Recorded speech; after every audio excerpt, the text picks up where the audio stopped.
As much as I'd like to dwell on the sheer privilege of being in Perth last year, getting to have my formal learning in person and getting a real quintessential Year 12 experience. But that's not really what was essential to me last year. So here's the real story.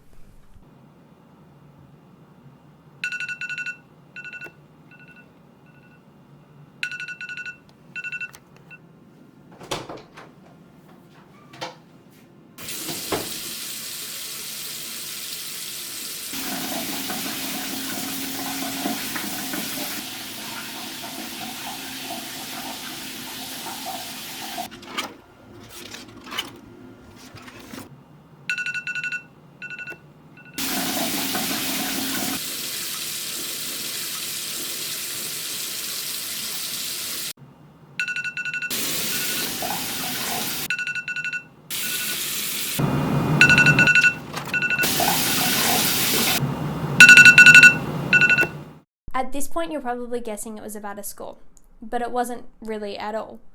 It was about Melbourne, and it was about working as hard as I possibly could to make it there. That was what was essential.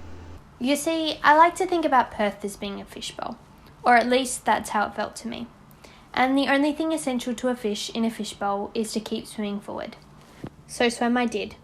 But the more I swam, the more and more things became non-essential to my goal. It was the little things, like seeing my friends on the weekends. And it was big things too, like my passions. I think about how I deemed standing up to my literature teacher unessential, even as he continued to foster hatred and publicly shame me and my female peers. But it wasn't essential to my goal, so I just had to keep swimming.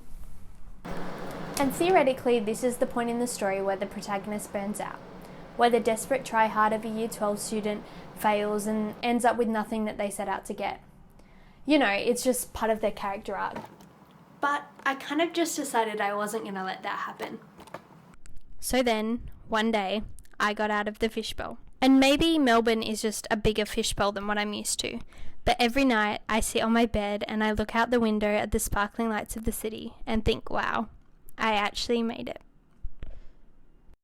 But one thing I've noticed since coming to Melbourne is the feeling of imposter syndrome. In Melbourne, it feels like everybody has something they're passionate about. And when I look around at the talented, inspiring friends I've made since coming here, I feel like an imposter of sorts. Cal Newport suggests that such critical self-image stems from the passion mindset. That because what I do comes from passion, I've become hyper aware of the things I don't like about it. In that sense, something I could put into practice is being more like a craftsman, working without passion until I find it again. But I don't really agree that the two are mutually exclusive. Rather, I think that without passion, I wouldn't have any motivation to keep going, or keep trying when I'm not happy with the results. So, in the ocean that is Melbourne, I think it's more important for me at the moment to take every opportunity I can to be creative, work harder, and learn from those around me that I envy, rather than abandoning my passion and becoming a slave to the craft.